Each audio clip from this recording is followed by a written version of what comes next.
The US motorist is already feeling the pain. The price of gas is now at its highest level since the economic crash in 2008. And this could rise even further should the US decide to impose sanctions on Russian oil.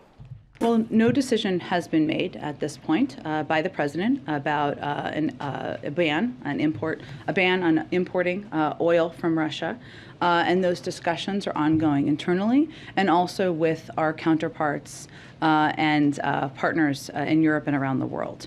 I would note that what the president is most focused on is ensuring we are continuing to take steps to deliver punishing economic consequences on Putin, while taking all action necessary to limit the impact to prices at the gas pump.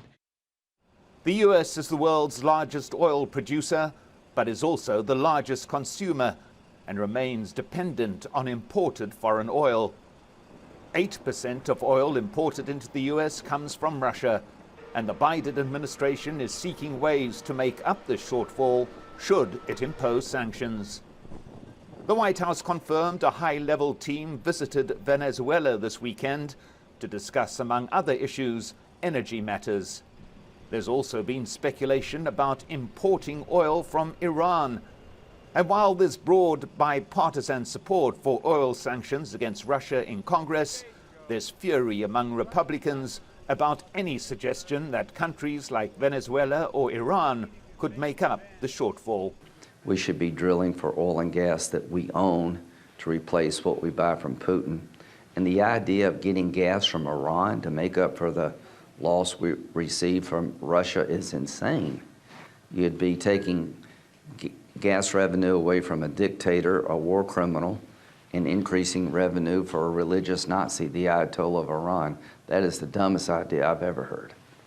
We are producing over 1 million barrels less a day than we were just a couple of years ago. We have the capability to do it. And I think that's a much better strategy than begging Saudi Arabia to produce more, or cutting a deal with a narco-terrorist and Maduro in Venezuela, which wouldn't even lead to enough oil anyways, or some crazy Iran deal that almost guarantees there'll be a nuclear weapons power. Underlying the Biden administration's deliberations about oil sanctions against Russia are domestic political concerns.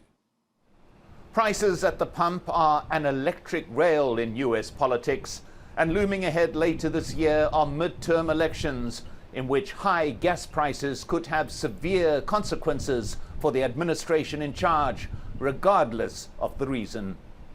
Mike Hanna, Al Jazeera, Washington.